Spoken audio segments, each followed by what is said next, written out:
মূলা ইলিশ মাছ দিয়ে রান্না করব। এই সিজনে মূলা খেতে ভালো লাগে, কিন্তু ইলিশ মাছ দিয়ে মূলা রান্নাটার জন্য মাছটা একটু ভাজা নিতেছি। মাছটা ভাজা হয়ে গেল, এখন মূলাটা সব মশলা দিয়ে একবারে দিয়ে দিলাম।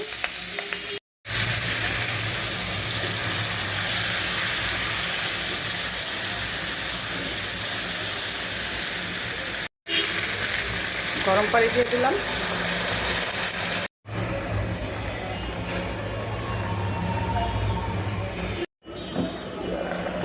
হয়ে গেছে মূলার তরকারি রান্নাটা ইলিশ মাছ দিয়ে।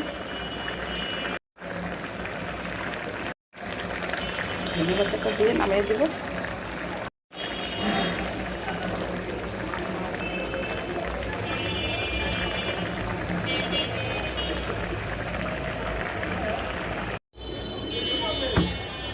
মূলা তরকারিটা নামিয়ে নিয়েছি।